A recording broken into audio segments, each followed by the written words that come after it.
are now entering Armbar Audio.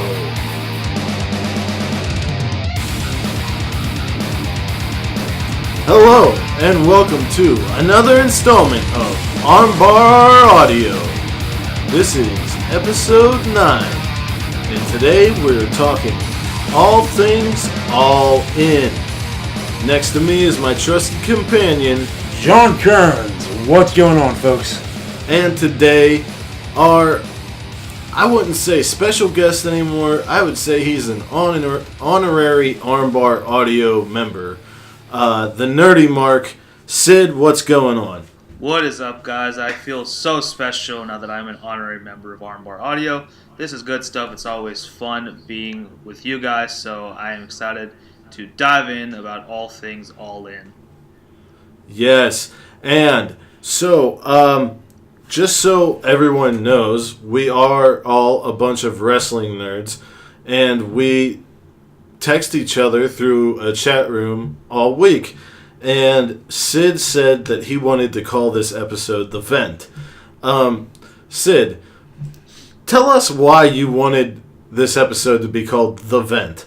Well, I actually wanted it to be called Therapy because I had a lot to talk about. All In was one of my first exposures to wrestling outside of WWE. I mean, I've watched Dominion, I've watched Kenny Omega's matches, some other matches here and there, but I never really watched a full-fledged pay-per-view like this. And when I saw what the Bucks and Cody did, I was so impressed because, I was so saturated by WWE that I didn't know what else was out there. And then I saw this, and then I watched an episode, I watched Raw and SmackDown this week, and I saw myself continuously getting angrier and angrier as the show progressed, especially with Raw. Like, it is so confusing. Everything, it felt like Vince McMahon also watched All In, got super pissed, and didn't know what the hell to do, so he just had to throw everything in but the kitchen sink at the television. He brought back Kevin Owens from quote unquote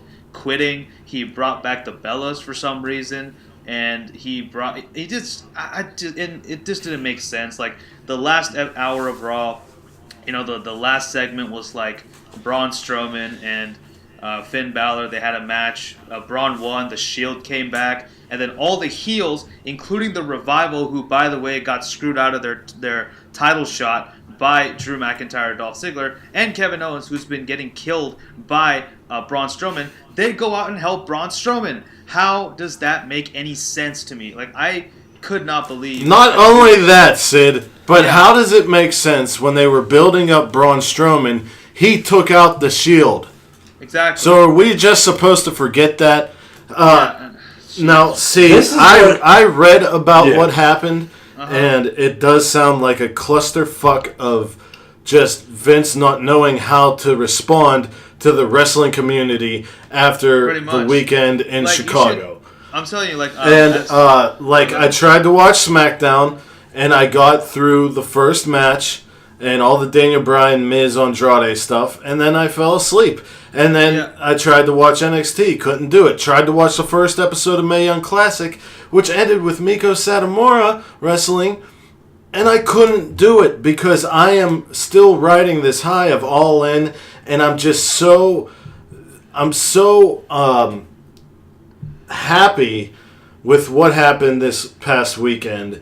Yeah, Tim, to your point, sorry. But I have to say, in the on Being the Elite, on the Go Home show of Being the Elite, Cody himself was like, WWE is great, but they do not own professional wrestling. And I could not agree more, especially after All In. I saw that, and I was like, how is Vince not listening to the fans? Why is he doing this? Why is he so fixated on big Samoan guys who nobody likes, first of all, and then he says, we're going to do everything and anything we can just to make this man look good, okay? No disrespect to Roman Reigns. I like the guy, but let's face it, he is not welcomed as a hero by the people, so we need to stop shoving him down our throats. It's absolute ridiculousness. There's problems all across.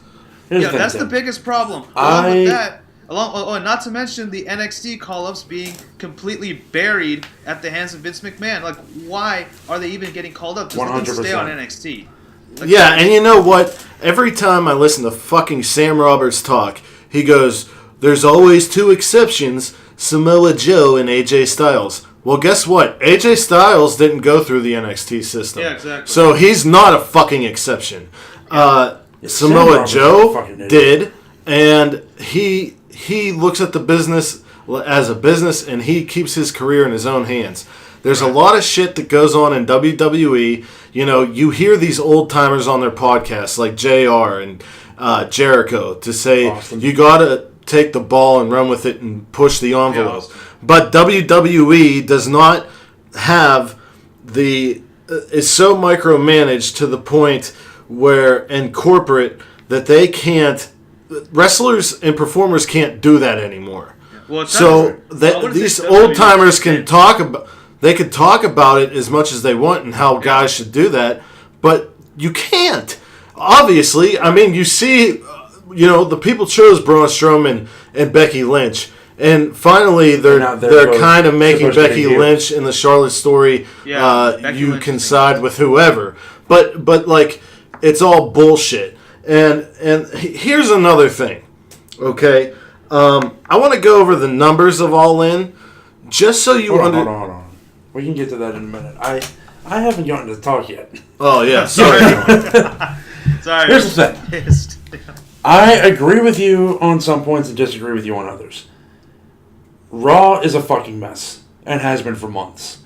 I still find myself genuinely enjoying SmackDown, NXT, and 205 Live. I do too, but I just think I couldn't watch it because I was just so, I was still riding that high. Yeah, and when I watch Raw on Hulu, it's a much more enjoyable experience. Yes. But it's still, the booking confuses me. When I try to watch Raw live, I can't do it. Oh, hell no. No, I can't. You'd have to be drunk and with friends. Because they'll do shit where they'll start an angle and then finish it later on in the show after other shit has happened. Like it's a fucking sitcom.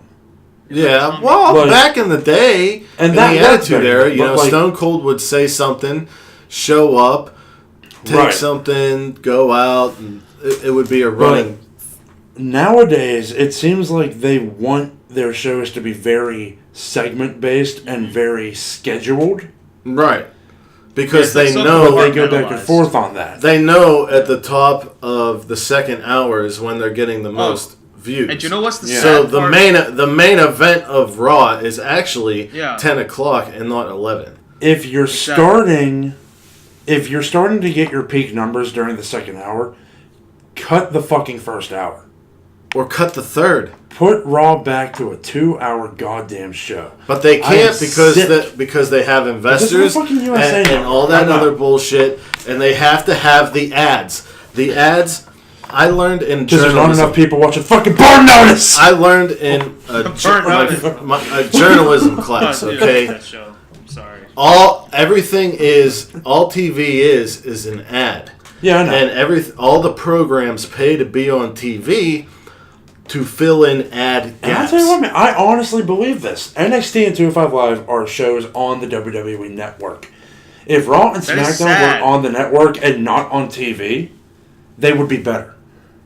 I honestly believe that's a possibility. I think the problem is TV. But let's get back to why we're all here. And I want to go back to what I was going to say that had to do with what you were saying. Sid wants to. Sid, one last thing I do want to mention. So yes, if Raw was a WWE Network, it could possibly be better. But let's face it. Let's see who's running NXT versus who's running Raw and SmackDown. Okay, to NXT and who's running 205 Live, Triple H. They're both been run by Triple H in a way, and no, they are. And Raw and SmackDown, unfortunately, are being run by that Meek Mahan. So obviously, it doesn't really matter whether it's on. And WWE plus, Network for some reason, Road Dogg USA. is still employed as a fucking writer. Yeah, who?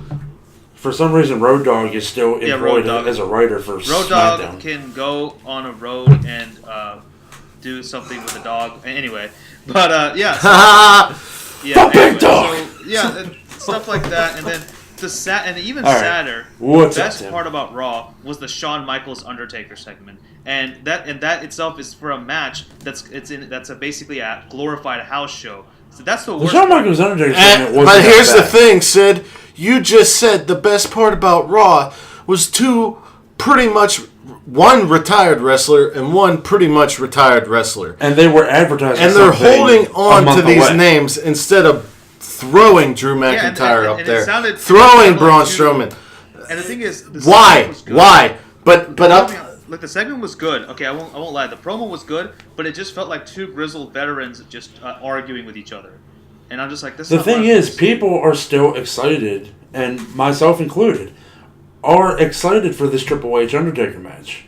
Because they won't build up characters anymore. They won't allow any. They will not allow any superstar to be bigger than the WWE. Here's the thing. I've been saying that for years. You'll never have another yeah, I know. Rock. You'll never have another I know. Austin. You'll never have another Taker. They could have did And it. the thing is, they could do that with Finn. They could even do that with fucking Roman. They could have fucking done it with Bray. They could do it with Bray. They could do it with AJ. They could do it with Bobby Shinsuke. Roode. Bobby freaking Roode. If they really wanted to, they could work around the hate for Jinder Mahal and do it with fucking Jinder Mahal. Oh, fuck Jinder Mahal. But they won't. No, because it's all about philanthropy. Yeah. And where are we getting our money from? And this is what I was going to say before.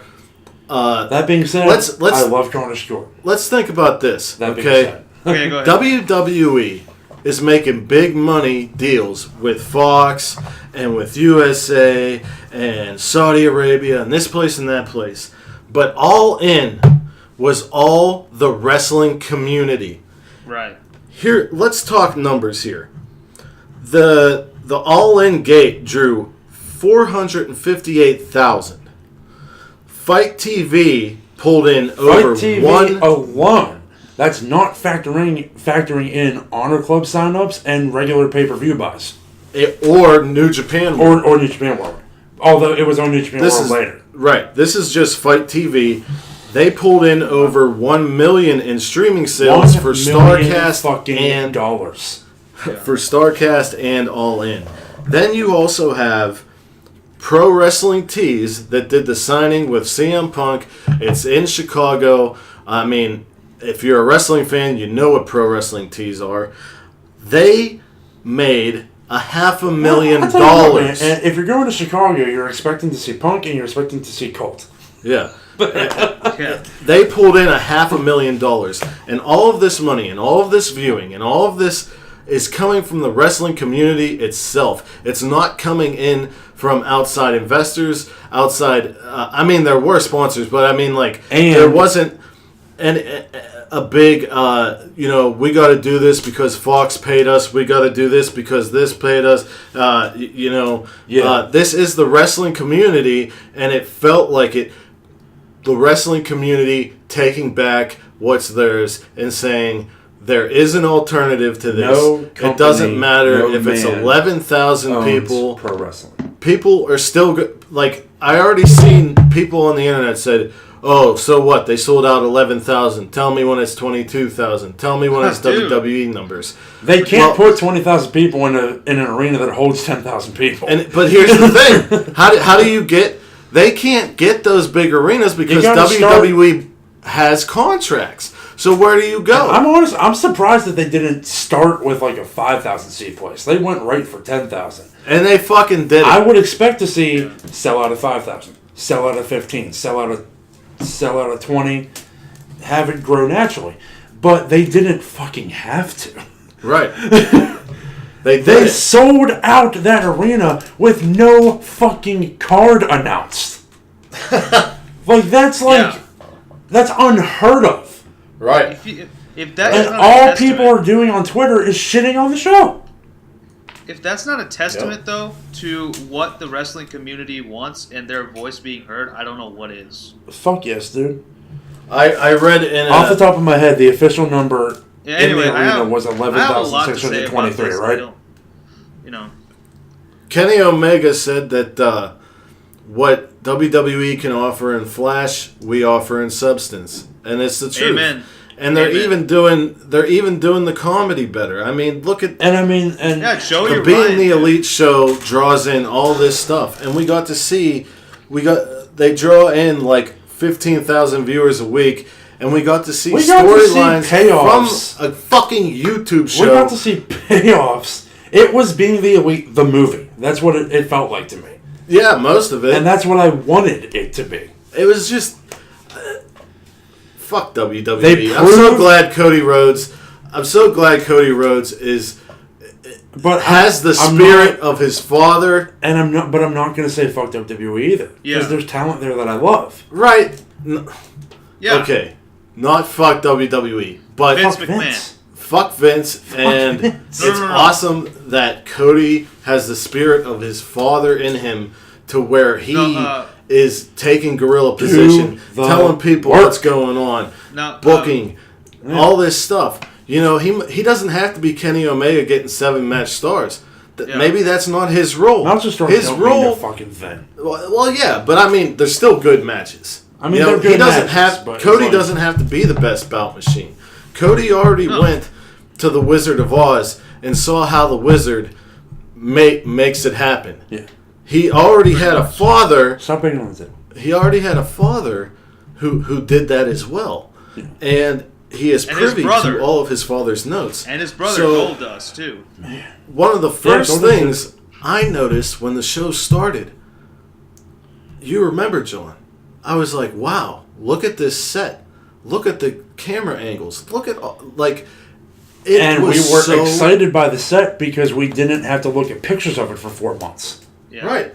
But it was so well done. It wasn't. It had the production quality of a high definition WWE level pay-per-view event, and it was fucking amazing. It wasn't any New Japan special in California. I couldn't believe how clear the image was, how cool the sound was. I'm going to say this: it looked better than any New Japan show outside of Japan. It looked better than any. It looked better than any New Japan show that's not Wrestle Kingdom. Yeah, it was looked on par, better than any. It was on par with like Sakura Genesis or something like that. You know, in my opinion, It was the production quality was on par with a WWE lower level pay per view, like not Hell like in a a Cell. WrestleMania, but like a Backlash or like a yeah, or like exactly. And they had Pyro. Wow.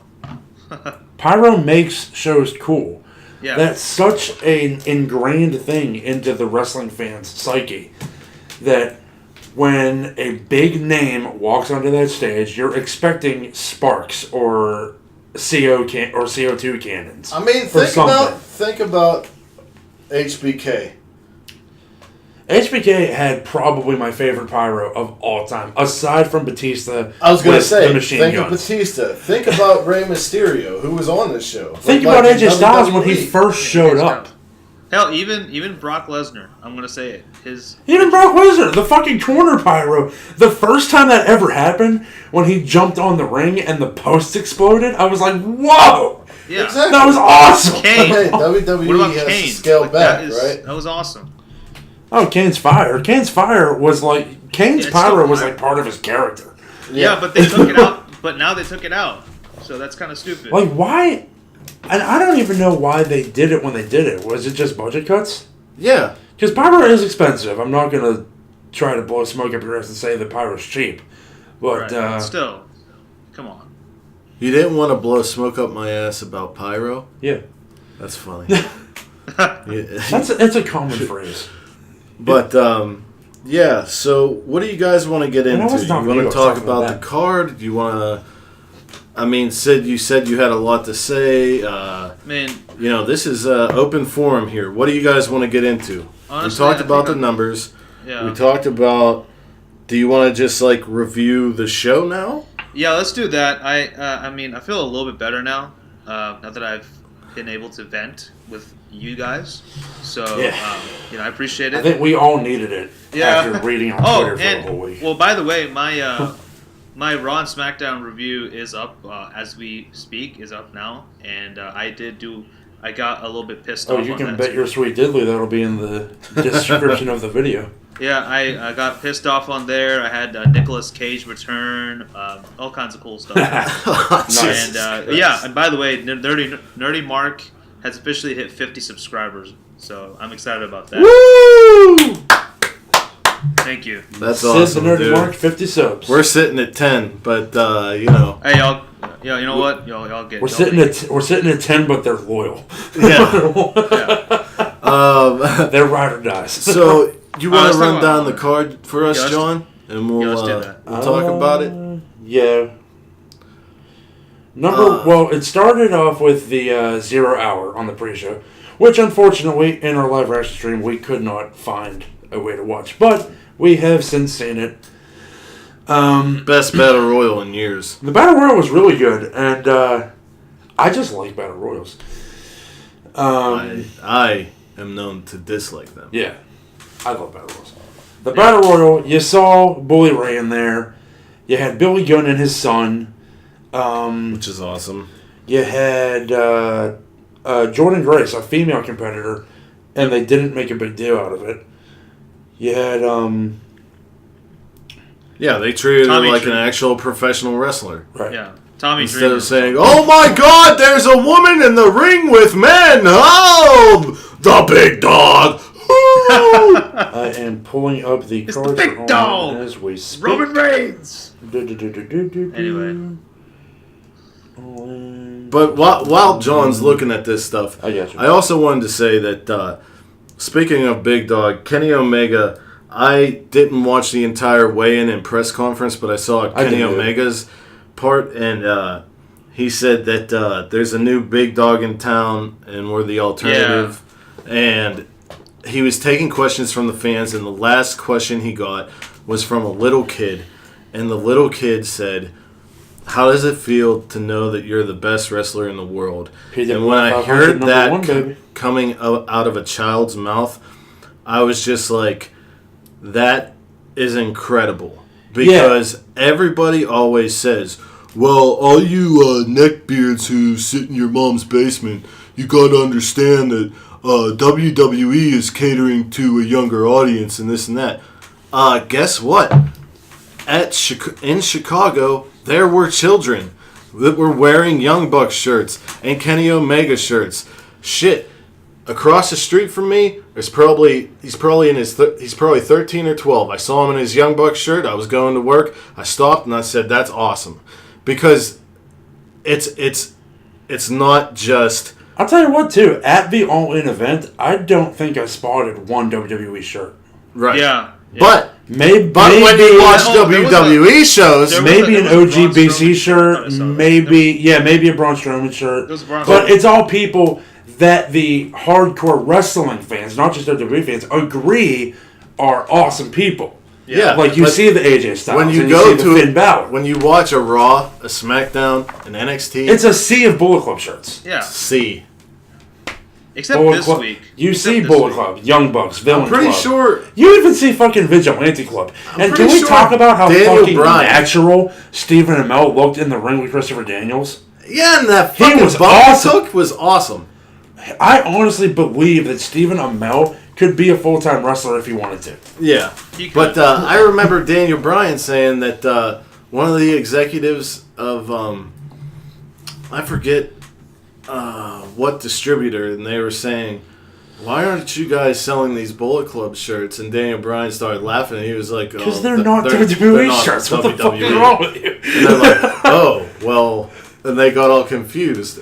And I also thought it was interesting that Daniel Fucking Bryan marks. was the only, to my knowledge, the only WWE wrestler to acknowledge All In and say how good it was. No, Goldust did. Oh yeah, Zack and Ryder. If Zack I'm Ryder did. not mistaken, Zack Ryder did. Yeah, because he's dating Chelsea And- Green, so. and he's really close I with Cody. want to say AJ Yeah. Styles did. No. I didn't see that. No, Maybe not not. AJ. Not AJ, not Balor. Maybe not in a Nakamura. public forum. One of these But guys. like, Yeah, I mean, it is what it is. If he was to show up on a podcast, he might talk about it and then get chewed out. I mean, hell, he said it. Like, hey, fuck you, man. Well, instead of going match by match, Sid, what do you think were the best moments of this show or the best matches of this show? The Dick Army! Yeah, that was great. That was awesome. Of the course, return of Joey Ryan back from the dead to confront his now known assailant, none other than Hangman. I'm going to be honest with you. That entire match, may have been my match of the night. Joey Janela. That was great. He might not be an amazing wrestler, technician, but that motherfucker can take a bump. But he can kick your ass. Holy shit. And he can kick your ass. And he has a hot lady that can fucking do Matrix-like evasions. Penelope Ford, if I could request her, she doesn't have to sign, but can she just invade WWE and kill the Bellas for me? That would be great. I would love that. I'd love that. Just come in there, kill the Bellas, and leave and never come back again. That's all she needs. Bring Penelope and bring Brandy. And they could roll around the Cracker Barrel and do the Donkey Kong spots. No, we have. I think Penelope's good enough. She can do it. Probably. Brandy's cool, but Penelope. Anyway, but as far as for me, the Joey Ryan thing was awesome. Probably the first time for me seeing a man who's got his dick over in the wrestling world. That was pretty cool. Val Venus. Yeah, but not in right, but not in the the way that Joey Ryan did. Yeah, exactly. Yeah, can you imagine if Joey Ryan were in WWE now? They'd be like, well, yeah, we can't do that, So he'd probably never. Yeah, you can't. He wouldn't be able to. He'd have to. Yeah. He wouldn't have a moveset. Well, he did start his own promotion, Bar Wrestling. Right. Yeah, I didn't know that he ran that. You texted me that, and I was like, that's really cool. Yeah. And makes sense. Yeah. Well, now that Receipt is closed down, it kind of has. Right. It has brought in that feel. So as far as my matches, hold on, let me just finish. If I had, what's your best match? Cody versus Nick Aldis. That was the match of the night for me because that match, of course, technical brilliance, storytelling, and I almost cried. Should have been the main event. It should have been the main event. Should have been the main event. It should have been the main event. It is, especially with the moment at the end. When I say that Janela and Hangman might have been my number one, the only reason I say might is because Aldis and Cody, the video packages leading up to it, everything that led up to this match made it feel personal. Yeah. It made it especially feel the special. Entrances, the entourage entrances gave it the big fight feel. The entrances made a big fight feel. There was really good storytelling, like you said. Pharaoh, the goodest boy, was there. Brandy taking the elbow. Oh my god. Can we? I said during the review or during the live reaction, Penelope Ford and Brandy Rhodes are ride or die women. Yeah, man. They're taking bumps for their dudes. They're getting in there for their dudes, man. And it's awesome. But Brandy jumped up and tried. Not Brandy. Penelope jumped up and was trying to choke out Hangman. Yeah, Maurice. What did you say, Sid? I said Maurice and Brie Bella need to take notes. Maurice is a ride or die, though. I honestly believe that. Are you kidding me? Miz has to put Same with her Brie. in front of him. Miz has to put her in front of him when she's getting threatened. When he's getting threatened. So but that's not on any fault of her. That's on the fault of him being a coward. Yeah, but still, I mean, even whether she's a heel or a face, she should be getting in the face of the other guy and beating the shit out of him. No, I'm gonna tell you right now, dude. Maurice and the Miz, Naomi and the I don't know if it's Jimmy or Jay, and Brie and Daniel are probably, and Triple H and Steph are probably the only really real relationships in WWE. Yeah. Really real. Oh, speaking of the Cody and all this match, are we gonna ignore the fact that we saw Diamond Cutter again after a very long time? Diamond Cutter. That was awesome.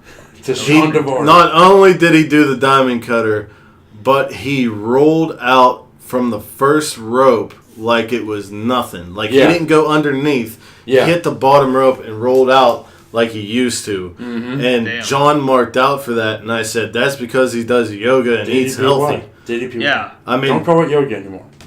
DDPY, yeah. Yoga. DDPY.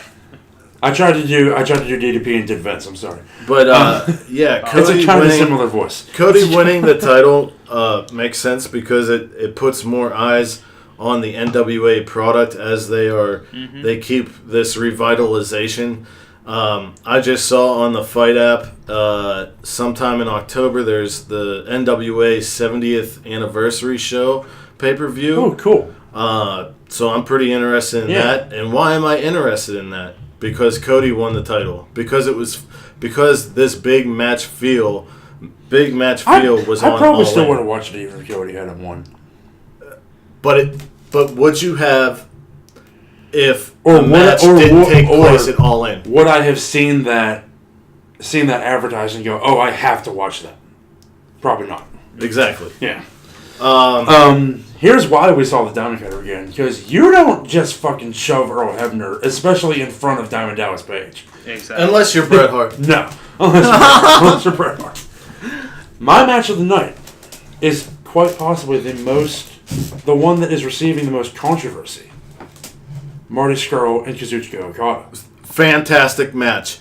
And you know what? A lot of people said, blamed the timing of the Bucks match And some people being are cut down blaming- because of Marty and Okada. Some people but are Marty blaming came Marty. out. Marty came out specifically. Yeah, but because that ref was yelling. And But the let me only tell you- reason the guy was yelling at Marty is because Marty can understand English. Yes! Like, please, understand this, people. Kazuchika Okada is Japanese and has not been here. Which means he does not understand English like Shinsuke or Kairi or Asuka. He might, but not that well. A little bit. But he doesn't speak English. So if you're going to yell about going home because you're running out of time, you're going to yell at the guy who speaks English. But not just that. Yeah. But maybe they were doing exactly what they were supposed to do, but they were being told to go home because other matches on the card took time as well. Or Marty said, I'm the one who... Me and Okada are the ones being set... just because we were before the Bucks, that we were the reason why. Yeah. But he said many of the matches on that card went over their And time. that's not an unnormal thing. Right. Even And it's the like Bucks... everybody's so mad about it. The Bucks, The only Ibushi, reason Bandito, Ray, and Phoenix made the best out of what they had, and it was still a fantastic main event. Hey, the only reason... Go ahead. Sid? Yeah, no, so I'm just saying, like, you talked about the Bandito, Mysterio, and Phoenix versus the Golden Elite. I'm sorry, the comic book nerd in me marked out for the Rey Mysterio's Wolverine outfit. The Wolverine attire? That was so cool. That was so cool. I love Rey Mysterio lately because he's gone back to his roots, not only in his moveset, but also in his ring attire. When he was in WCW, he wore tights. And then whenever he came to WWE, he wore those big baggy pants. I like the baggy pants. The baggy pants looked cool when he did the 619. Yeah, it was all right for that time period. Yeah. But I'm so pumped that he's like wearing stuff. He's going back old school, man. Exactly. And it's so awesome. And the guy's in probably the second best shape of his life. Okay. What I was saying before. And the only reason that there was a time constraint at all is because of the traditional pay-per-view. If they weren't on pay-per-view, if it was just on the Fight Network, they could have gone as long as they fucking wanted to.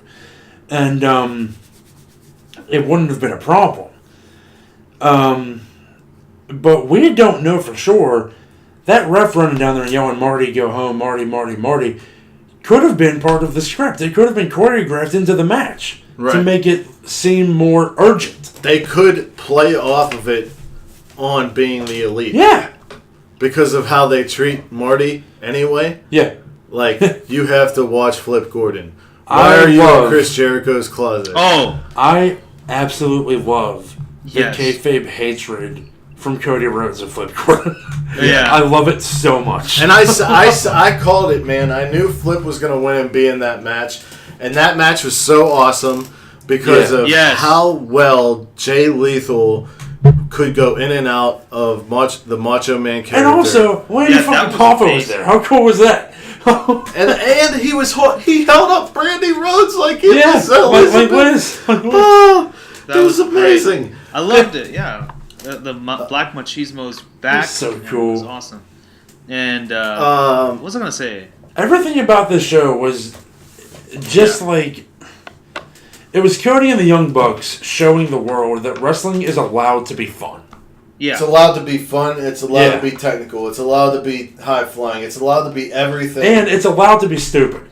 Yeah. Too. To be honest, and I think I was talking about this in the Facebook group, but, this felt like if anyone who's trying to get out of WWE and like going to go like, hey, I want to look at something else besides WWE, I would say watch All In because it's like a really good like sampler for what and is in through store that outside. Pick what you want to watch.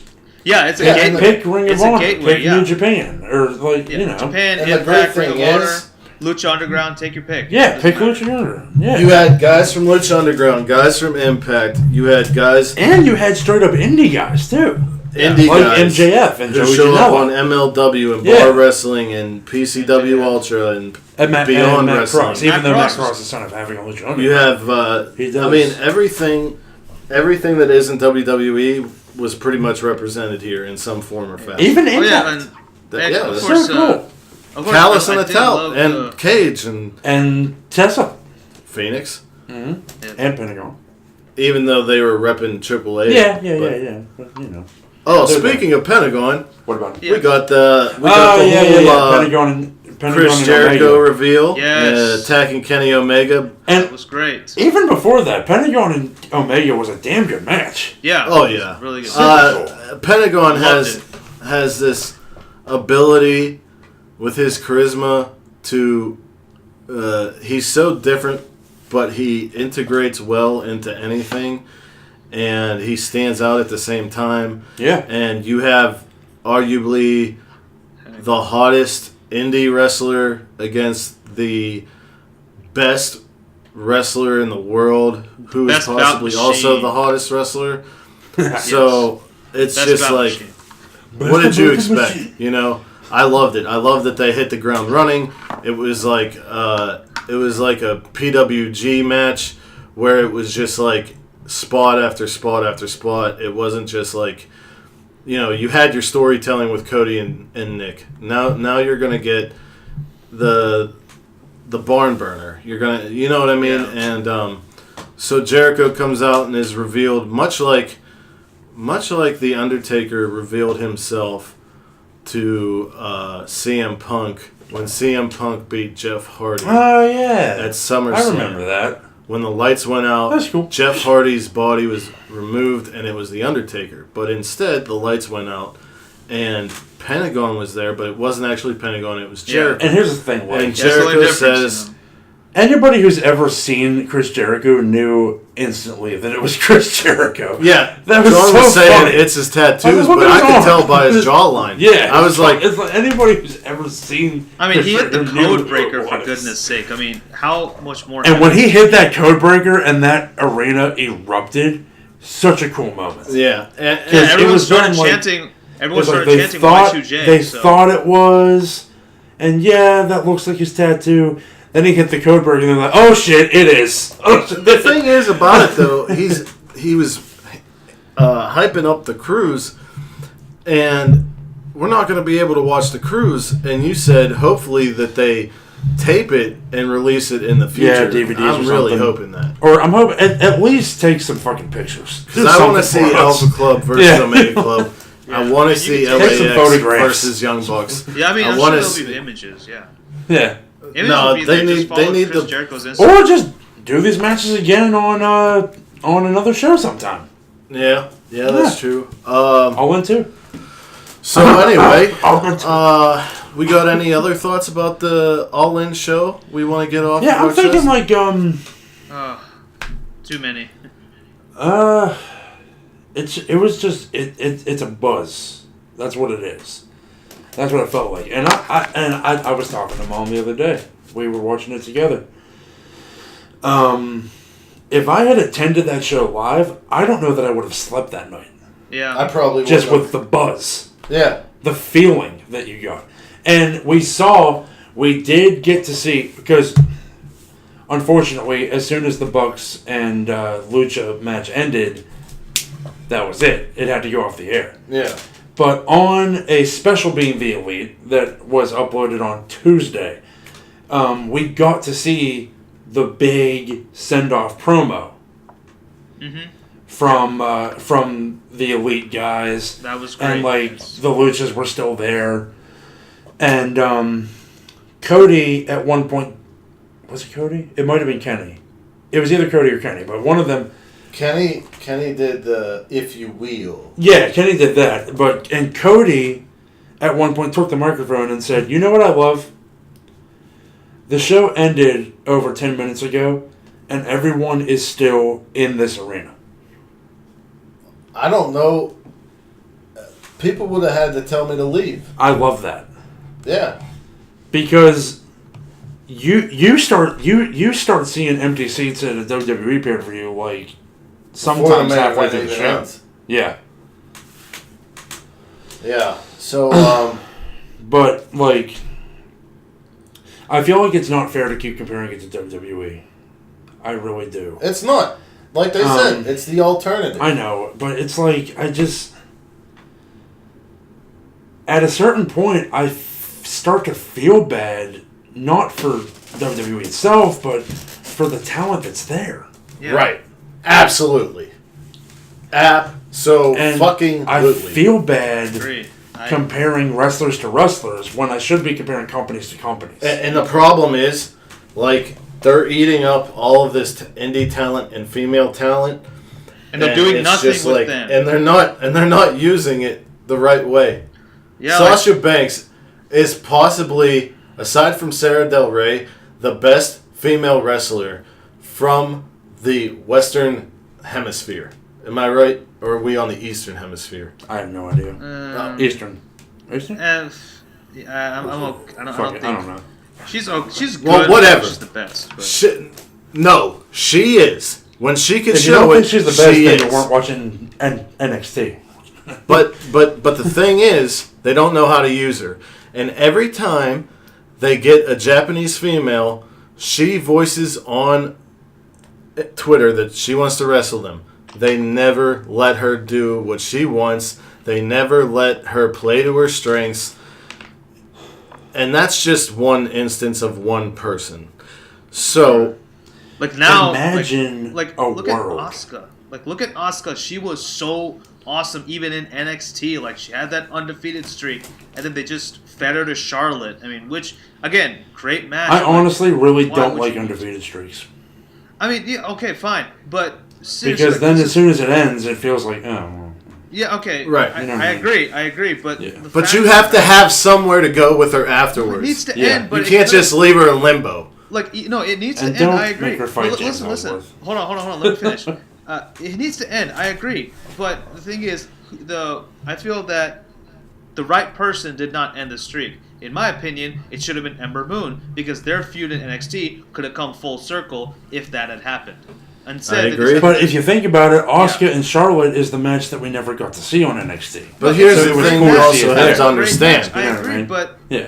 again, it should have been Ember Moon because their feud was pretty, was getting pretty big, right? That their tension was so thick you Right. could cut it with a knife, and Ember Moon to finally cross that hurdle that is Asuka would have been such a great moment. But why? When is the last time WWE decides to give us what we want? So.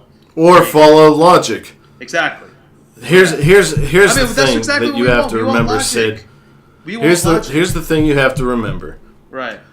Vince picks 2 to 4 faces, No. 2 he picks females, Roman 2 Reigns. males for he each picks show. No. Roman Reigns is the face of Raw. You got AJ AJ as the SmackDown. face of SmackDown. At You least, got yes. Charlotte Well, as the face of the AJ women's and Charlotte. division.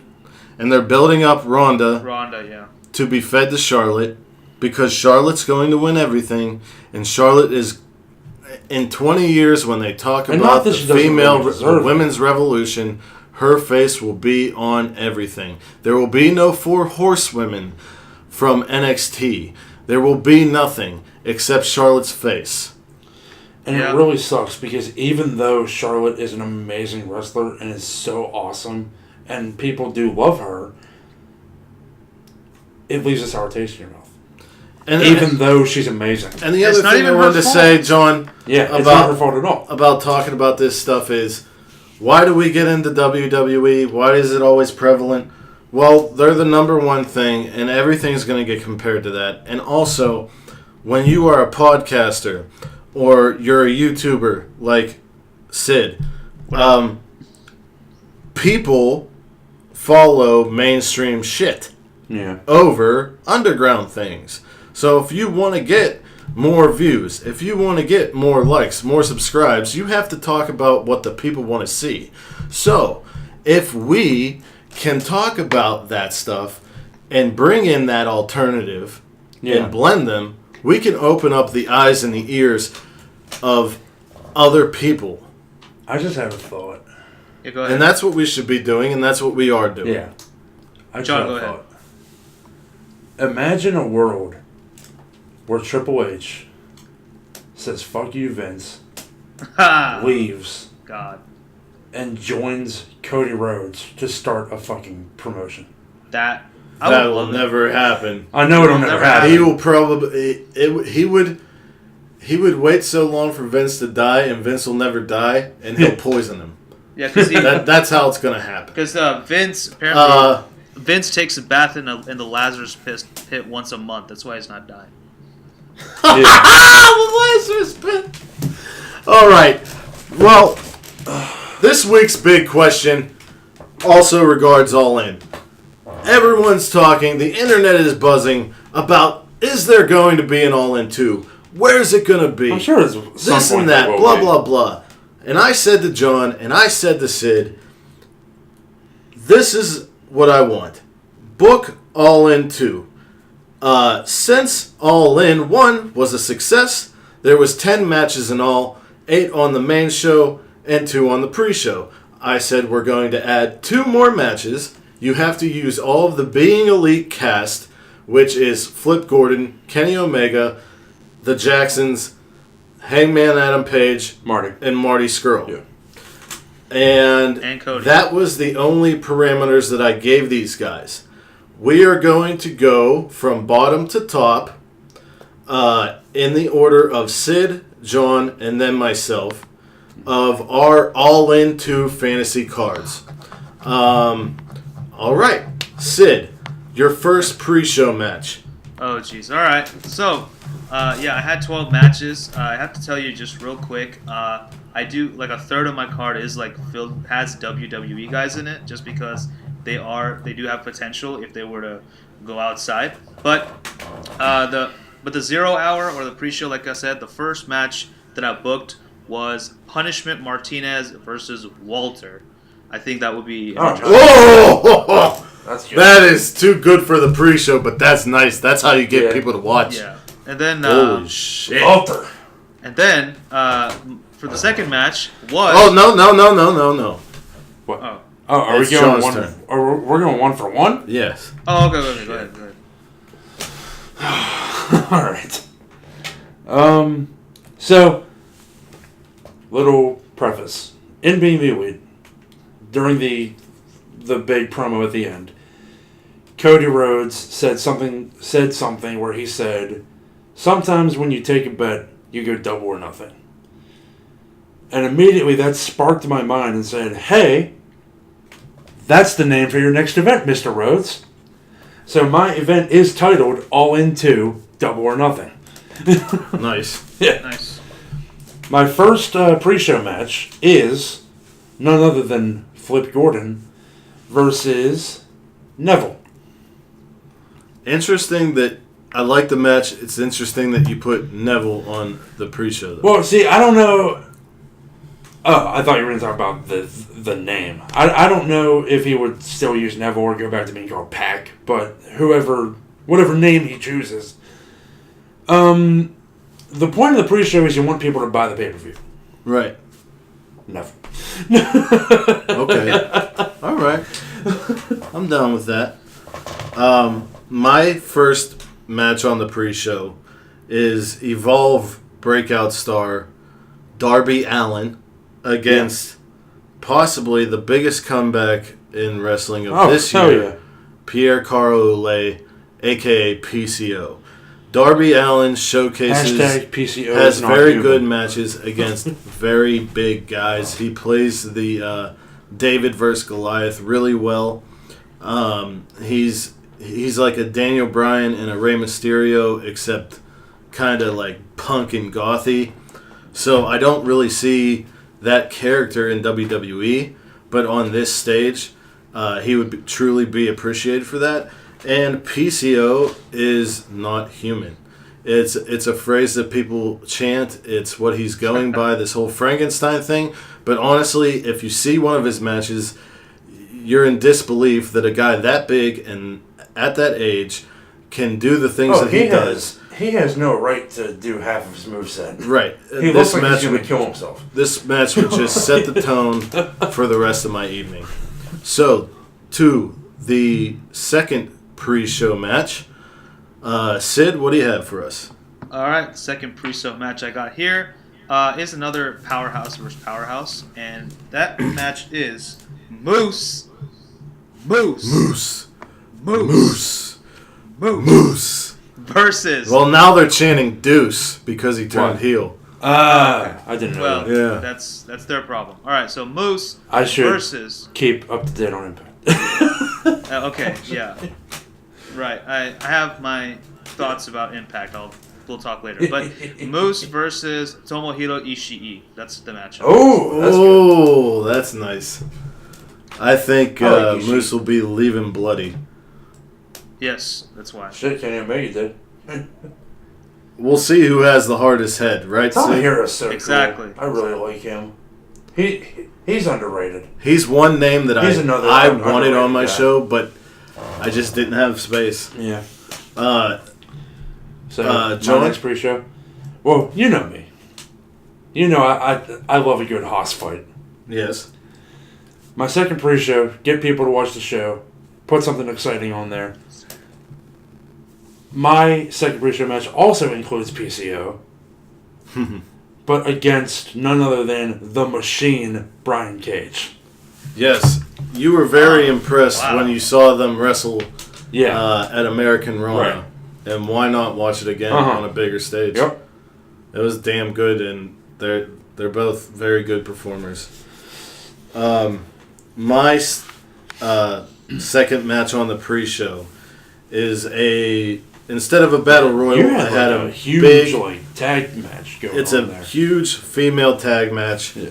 of Team Fat Ass White Girls, Jordan Grace and Lufisto teaming up with Kimber Lee, Tennille Dashwood, and Awesome Kong against Paradise Lost of Rosemary, Raven, and Dust, Kagetsu, the leader of o.V.e, and Jessica Havoc.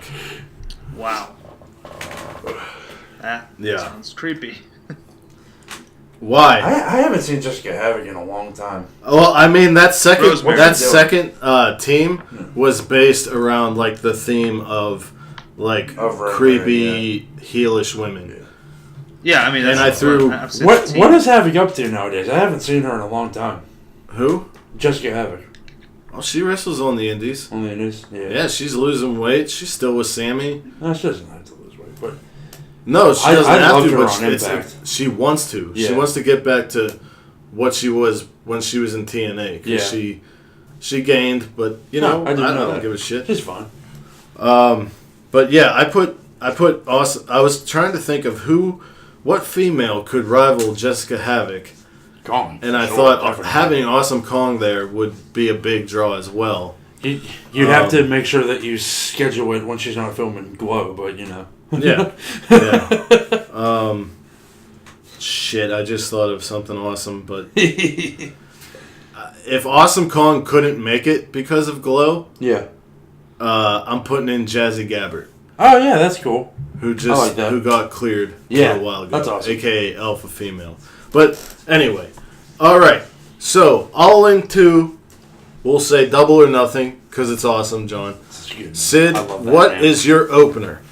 All right, my opener, John, you'll like this because my opener is a house fight. It is Bad Luck Fale, the underboss, taking on the underboss. The underboss, yeah, versus the monster among men, Braun Strowman. Oh, cool. Oh my, that would be a good match. That's a good this. match there. I want to see. I tried not to use it in WWE, guys. How would you? Do you think Braun would leave? I mean, again, this is just you said you can use anybody. It's fantasy. These are all dream matches for me. So living in a fantasy world where Vince actually agrees to work together with somebody. I wonder how big Strowman is or Fale is in comparison to Braun. Looking at both of them, I'd honestly say they're probably about the same size. Yeah, but I think Braun's a little bit bigger. The guys in Japan are smaller. So Fale looks so bigger. Fale is Tongan. That's true. And New Zealand. Maybe. Yeah, that's true. He is Tongan born, so it really doesn't matter what his size is. Yeah. Yeah, I'd say they're probably close to maybe the same like width and like body mass, but maybe Braun's probably a couple inches maybe taller. I think you're right. Braun's a little bit bigger than Fale, I think. Yeah. Because Fale has been losing weight too, so I mean, maybe that could be. And Braun's just 9 feet tall, so you know. he's a skyscraper, man. That guy's. So my he's a kaiju. He basically is a kaiju. My opener is a barn burner. 2 NJPW talent. The Golden Star Kota Ibushi versus the Rainmaker Kazuchika Okada. That is an amazing match, and it's very interesting you put it at number 1. Well, I have some like stipulation type stuff that like fills out the middle. Right. Yeah. Right. But I'd love to see that match. I want to see that match. I want Kota Ibushi. I love having a big high octane match as an opener. Right. I love that. Well, you want to hear of a high octane match as an opener, and I swear to you guys, there are singles matches on this card. You will hear it. My opener is the Lucha Brothers of Phoenix and Pentagon teaming up with Bandito, Flamita, and Brian Cage against the firing squad of Tama Tonga, Tongaloa, Taiji Ishimori, Hikuleo, who is the Tongan's actual brother. He's the tall guy with the afro, if you ever see him. Yeah. And Bad Luck Fale. So I thought that, I wanted to have the luchadors on. I flipped Pentagon and Phoenix around a lot during this process, but I just want to see some crazy shit go down, and I want to see Brian Cage in there with Bad Luck Fale and Taiji Ishimori and how he would mesh with those luchadors, and I think it would make for a good first match. Yeah. Mm-hmm. All right, Sid. All right. So number 2 on my card is actually, so John, I know you included him on the pre-show, but I'm putting him on the main card. So number 2 is Marty Scurll versus Neville/Pac. Nice. Marty Scurll and Neville would be damn good. Yeah. I actually had to switch this number 2 and number 3, which I'll get into, but I had to switch the opponents around and you'll understand why after I mention mine. But yeah, I think this would be cool. Just these two guys kind of they do some flippy stuff, but they're also really good with physicality and stuff like that. So I want to see a good match between these two. Yeah, you're talking about flipping around wrestlers. Justify yourself. There's 4 guys on my card. Pretty much, I just had to flip around. I know who one of them is. I know who one of them is, so don't worry. It's not Flip Gordon. No, I know who one of them is. I'll talk when you mention him. Book flip. Yeah, book flip. Hilarious. All right, so John, second match. Second match is a match that I've talked about before. It's a match that I have said I want to see happen at some point. To see who is the true bad boy. It is Joey Janela versus Tama Tonga. Yes, I Dude. like it. Okay, like spoiler, if you don't mind. That was one of my matches too. That's okay. That's totally That's fine. because we both have that down because it's a match that should happen. Yeah.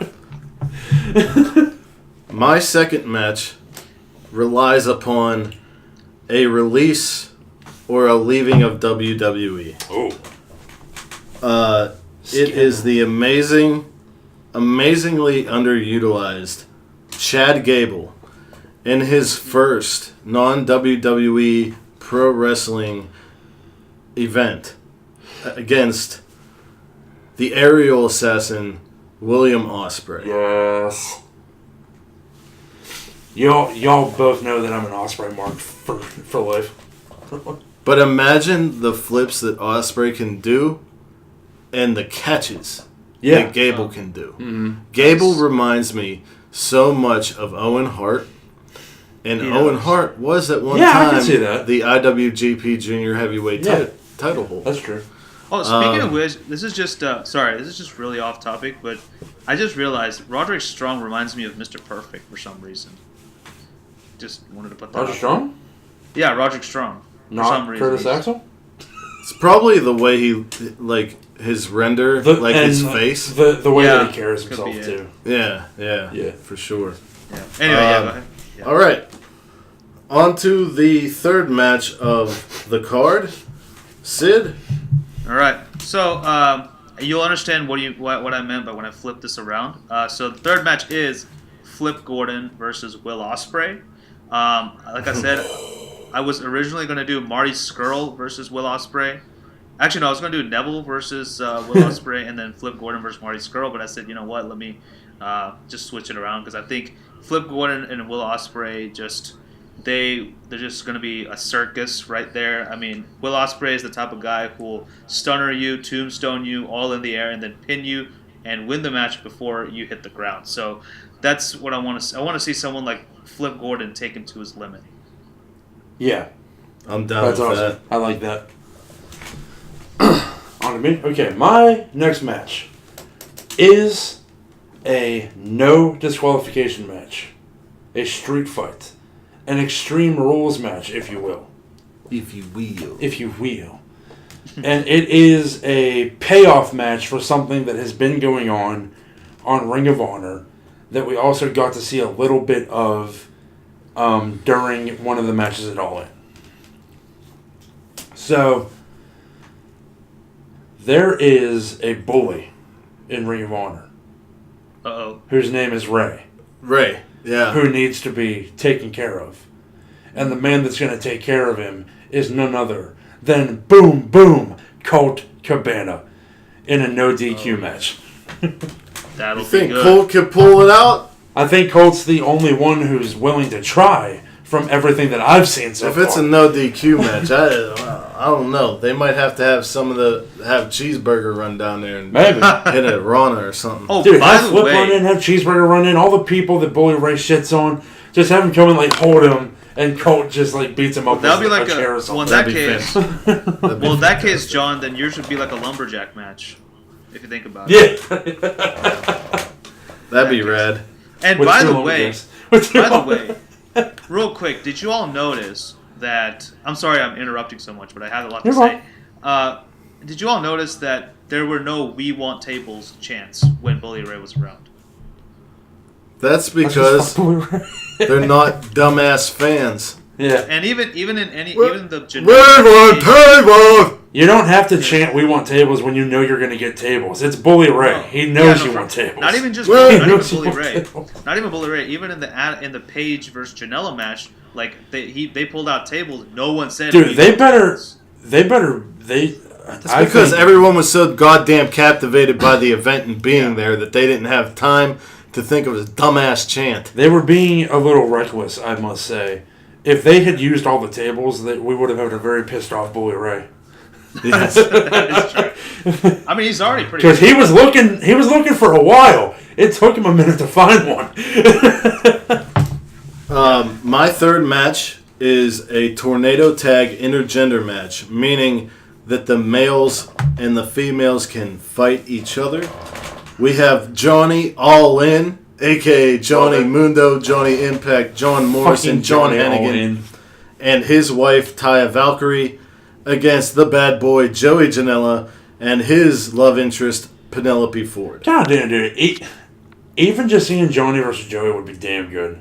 But I love throwing in the ladies. Yeah. Yeah. That would be cool, yeah. All right. So number 4. All right. Number 4 is number the 4 aforementioned bad boy match between Tama Tonga and Joey Janela. However, I want this to be a no holds barred match. See, I would have said that if I didn't believe that Joey and Tama would just break the rules anyway. And also, what holds do they really know? And even if the ref tried to say, like, you can't do that, they would just push him down or something and beat the shit out of each other. We're that's bad true. boys. We do it. Bad boys. I'm going to smack you with a chair, you devil. You want my match number 4? Yep. Yeah, that would be pleasurable. All right, let me see here.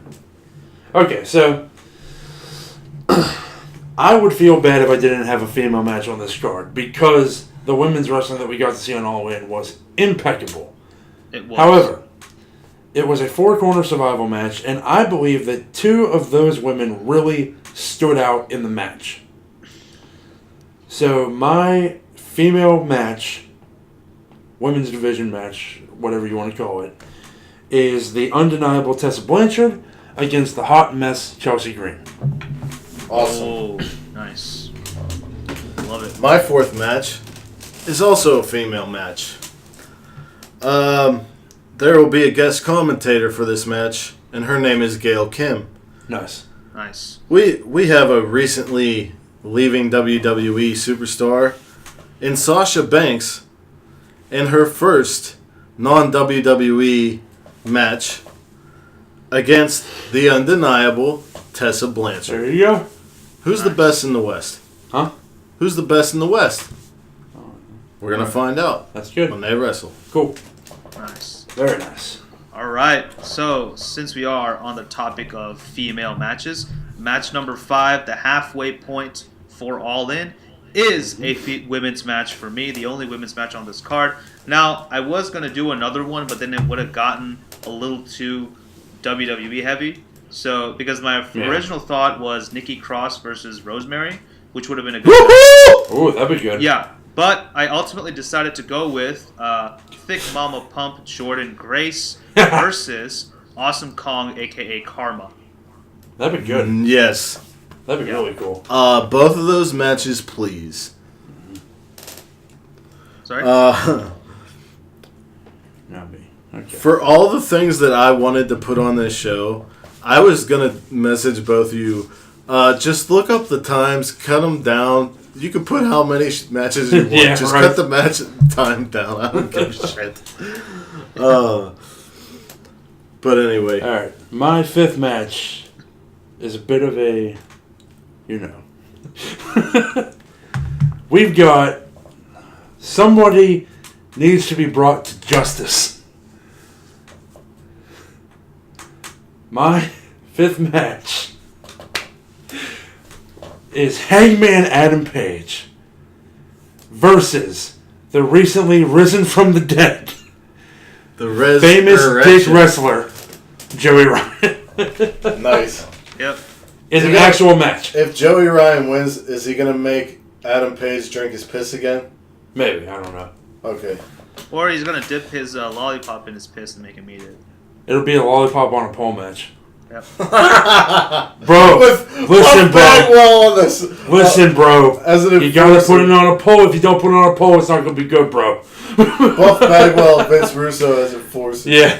Oh, fuck that. Lumberjack match with the fucking Oh, dick army on the outside. With the dick army on the outside. All right.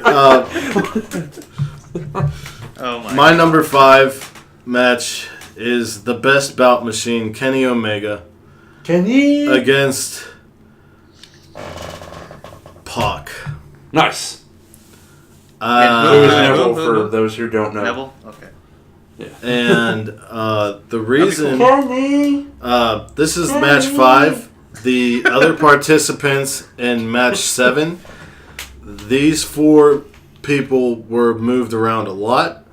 I'll explain when I get to match 7 why Pac is wrestling Omega. Other than it's fucking a damn amazing. good match. Yeah. But when I get to 7, I'll go into more reason. Imagine Neville setting up for the Red Arrow. Pac. Pac. Is it Pac or I don't fucking know. To It's all Pac- caps and it confuses me. Like 2. It's all caps. He goes for the Red Arrow and he does the flip and Kenny like pops up and V triggers him in midair. That would be amazing. Where he just lands on his knee and like falls. That'd be frightening. But It what would if be he- frightening, what if but he it would be did a the damn good flip spot. That would and be he was great. twisting his neck, I like that. and Kenny popped up and grabbed him into the one wing. Oh, caught him in the one when Yeah. and dropped him? Yeah. That shit would be rad. We're even coming up with high spots for you, damn it. Come on. I'll write the whole show if I have to. Bucks hire us, man. All right, number 6, right. Sid. Number 6 is I think the only tag match. Actually, I'm just looking at the card. Oh damn! Only tag match I have on my card. Yeah, I have 2 tag Yes. matches. It is the Young Bucks versus the Usos. It is a brothers Woo! versus brothers match. Nice. That's Because cool. I want to see this. Nice. I like the Usos. I feel Yeah. bad for I the want to Usos see. I want a sometimes. spot here. I have a spot too. I want both of them like to be like on the count of 3. 1, 2, 3, and both of them super kick each other. Oh, that'd be cool. That That I spot believe would that happen. that That has spot would happened happen. before, but not between those 4 people. Young Bucks, welcome to the Uso Penitentiary. And then they just get super. And then like a makeshift Hell in a Cell just drops down. Oh, dude. That'd be Yeah. fun, man. Here's what I got. I have Number 6. a rematch. Unlike anything we've ever seen. Even though we've seen it before. Because it's a rematch. 'Cause it's a the best bout machine. The Queener, Kenny Omega, versus the Alpha. Y2J, Chris Jericho. Who doesn't want to see that happen? No non-disqualification, no stipulation, wrestling match. That would Stays in the ropes. Very nice. Keep it in the ring. My number 6 match is arguably the biggest breakout indie star of this year against the greatest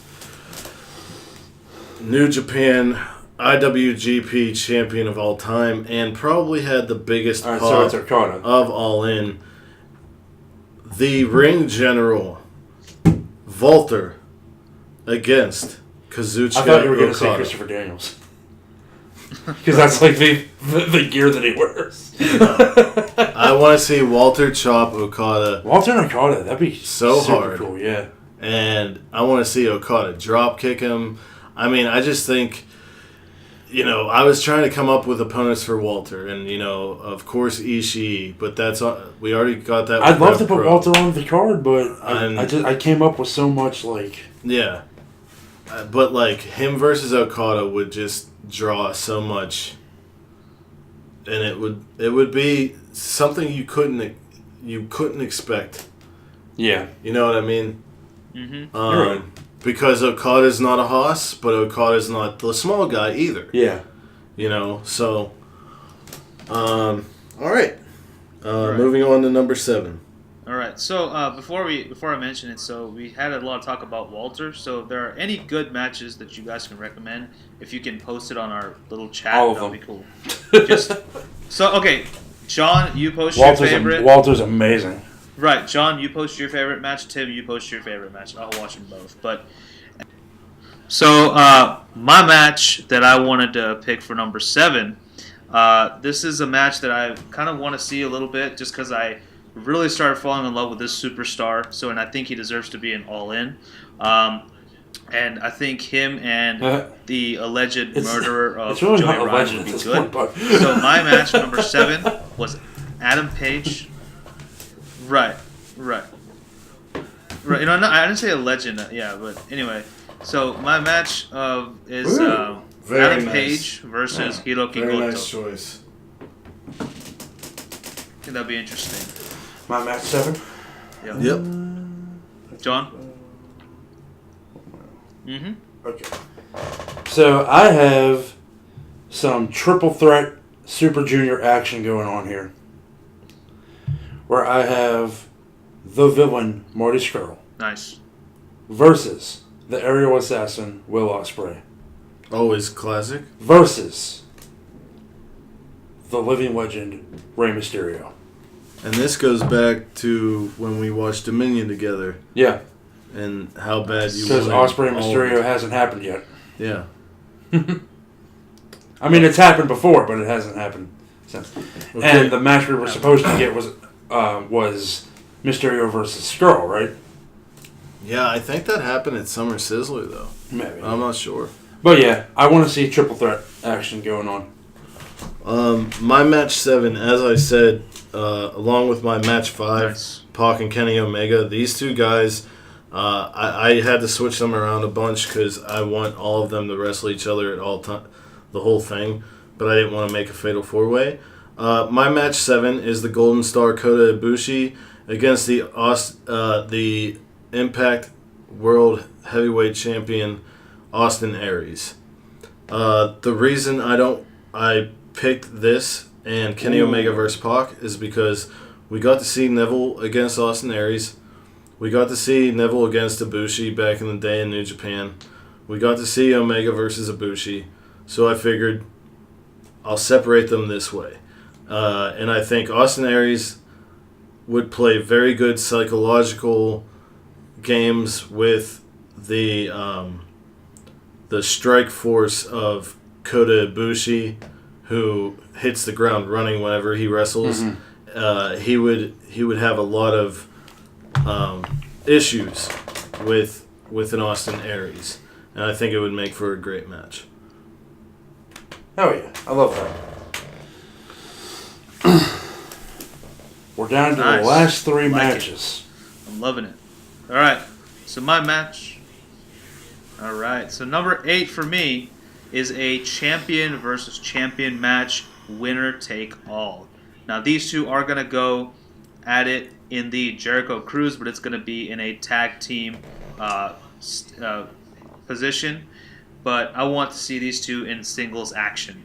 I want to see the IWGP Intercontinental Champion Chris Jericho versus the new Okay. NWA Heavyweight Nice. Champion That's rad. Cody. Winner takes all, he And says. winner takes all. That's awesome. rad.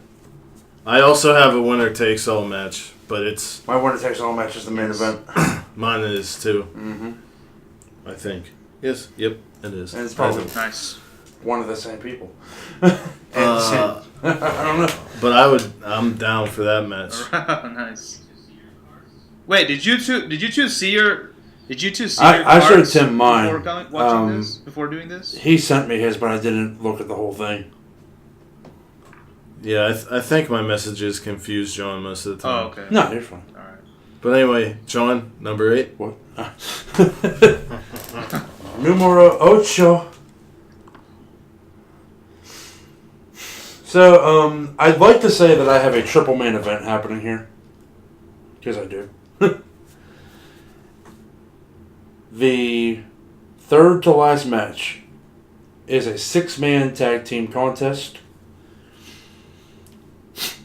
It will pit Los Ingobernables de Japón, made up of Tetsuya Naito, Evil, and Sonata, versus O.V.E. Callahan and the Christ brothers. Awesome. Those were guys that Nice. I thought should have been on the first All In. O.V.E. or L.I.J.? Both. Both? Yeah. Yeah. So I'm glad to see them represented there against each other. And my 8th match, I'm going to say I have my last 3 matches all could be headliners as well. Yep, triple main. My 8th match is a no DQ match. The Ayatollah of Rock and Rolla, Y2J Chris Jericho, The Alpha. against the Death Machine, Sami Callihan. Yes. On Jericho's podcast, it seemed like Jericho took a real liking to Sami Callihan. He booked him for his cruise. It seems like if all this talk about Jericho possibly working for Impact, I think Sami Callihan would be the big, one of the big reasons why he would. Yeah. To do a program with him. So I think that it'd be awesome to have a no DQ Jericho versus Callahan match. Yeah. Nice.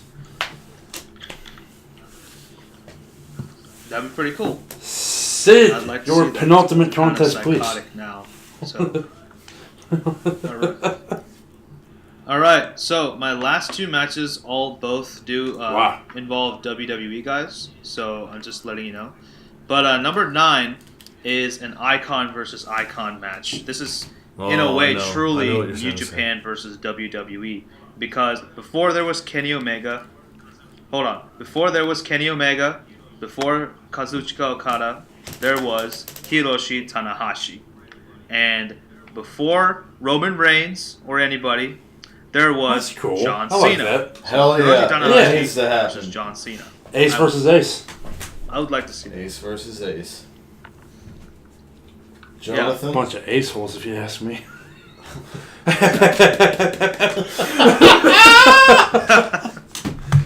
Alright. So I got on here tag team contest.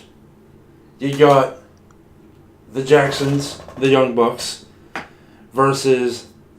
This is another brothers versus brothers contest. You got the Young Bucks versus the Lucha Brothers, Pentagon Jr. and Ray Phoenix. Nice. They've had some good outings together. Oh, in nice. PWG. Mm-hmm. Nice. But on a big scale, it would be nice to see. See, I don't know about the PWG stuff, so this would be the first time seeing that for me. Right. So, question. Yes. Yeah, they On have. Lucha Pentagon Underground faced each other. and random indies, probably in Mexico. Just one. My 9th match is also a tag team match involving the Jacksons. Maro's, Maro's here. I have LAX of Ortiz and Santana teaming up with Los Ingobernables de Japón of Tetsuya Naito and Hiromu Takahashi against the Young Bucks, Marty Scurll, and Flip Gordon. Nice. Book flip. Cool. All right. This is it. Do you like how, by the way, when I had Flip Gordon on there, he's on the pre-show? You like that? Yes, I love it. He's on the, I put him on the pre-show. Because this is it. Cody's show, you know. The final match, the closer, It's the main event contest of our All-In 2 fantasy booking. And the Nerdy Mark shall go first.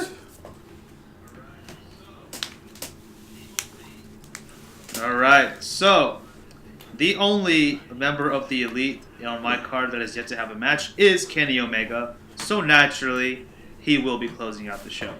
Now, I did have 2 ideas for Kenny Omega, and these are matches that I still want to see to this day. My first pick was going to be either Kenny Omega versus... I was torn between Kenny Omega versus Seth Rollins and Kenny Omega versus AJ Styles versus Finn Balor. Please tell me. I decided to go with the latter. So I picked Kenny versus AJ versus Finn because one, I don't have a triple threat match on my card, and number 2, I think this would tell a better story. I mean, and you don't necessarily need a triple threat match on the card, but it's nice to have some variety. Yeah. Yeah, I don't, but some variety. Variety is always good, right? So that would happen, and like in the end, regardless of who wins, they all get to too sweet each other, Yeah. and there will be no goddamn That's true. cease and desist because Vince has got. And even if there is a cease and desist, they'll Doesn't make make so shit much out of money it. that it doesn't matter. John, your main event. My Yeah. main event Exactly. is a match that almost happened, but with two different people. It is. It's a match that almost happened, but with two different people. It is the Ring of Honor title against the NWA title. Oh, Winner takes all. all right. Jay Lethal versus Cody Rhodes. Nice. I like that match. It's similar to my Nice. Yep. event. That'd be pretty cool. My Winner main takes event all. is a winner-take-all match. The NWA champion, Cody, against the ROH champion, Hangman Adam Page. That's a bold prediction. And I would have Adam Page go over.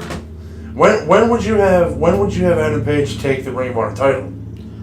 I would have Jay Lethal be defeated by Matt Taven at Final Battle, and either the first or second pit, maybe Best in the World, or the anniversary show have Hangman win off the table. All right.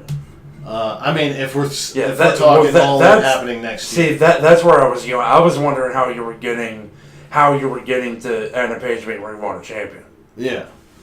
He'd beat Matt Taven. Yeah. And Matt Taven would beat Jay Lethal. But, yeah. So, there you have it, folks. I hope you all enjoyed all things about All In here at Armbar Audio.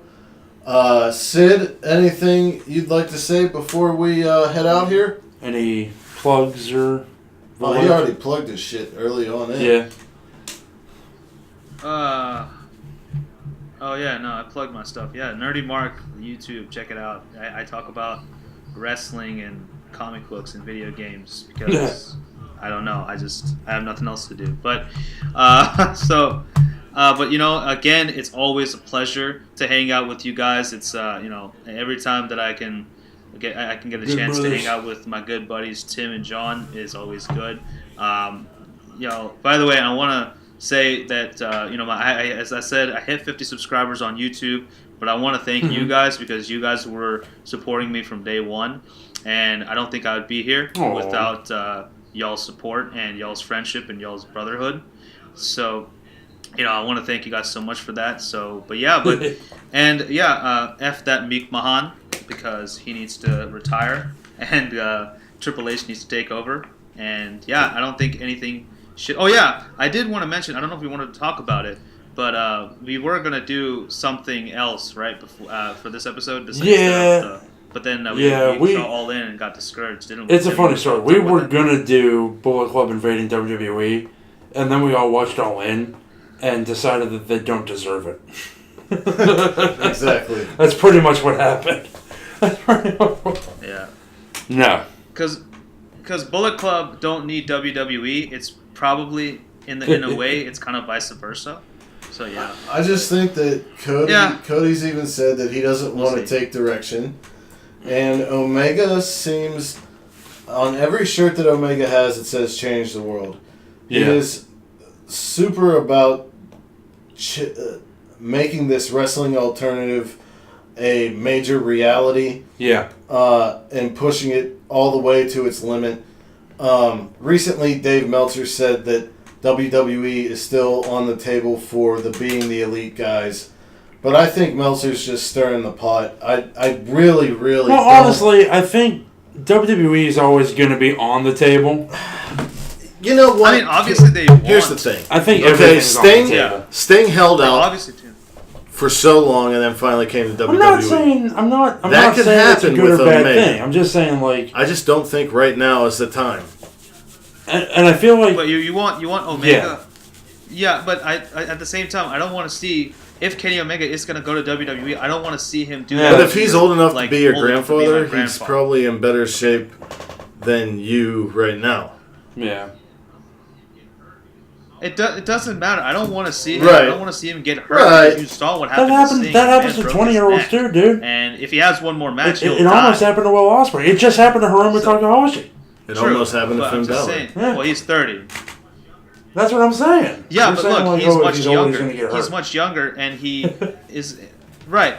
But the thing is, at that age, he still has a much better chance of survival than if Sting. Yeah, I mean, he doesn't have to hold out until he's 50-something. So, yeah. Omega's a guy that's always open to possibility. Right. Yeah. But... Yeah. Because he did say on Jim Ross's podcast that there's a lot of people on WWE. Well, here's the idea. You never know, right? What if he makes What if him and his friends and all the other promotions make the WWE alternative as strong as it ever could be, and those guys that he wants to wrestle on WWE leave? Because everybody's an independent contractor. Then WWE would become a ghost town. Nobody owns anyone for a certain amount of time or for a certain amount of money. I just think right now, with what Meltzer said, he's just stirring the pot. I don't think anytime soon we're going to see these guys I think that's all he ever go does. to WWE for the reasons I stated. Sid, do you want to say goodbye? All right, yeah. Thank you once again for having me on this very special episode. It's always great talking to you, Sid. We always get into some good damn conversation. Yeah. Thank you for doing that. Thank you for letting me come here and vent all my frustrations about WWE. I feel so much better now, and I think this is going to be a start of a brand new thing for the wrestling industry, and I'm excited, So keep supporting Armbar Audio for all those who are listening, and that's all I have to say, so goodbye. Bye, Sid. Mwah. Bang. That's awesome. All right, bye-bye. John, any last words? No, we covered everything I wanted to. All right. And it was damn good, I think. Well, for John and myself, wherever you are in the world, whether it is morning, noon, or night, you have a great one, and peace and love to all of you.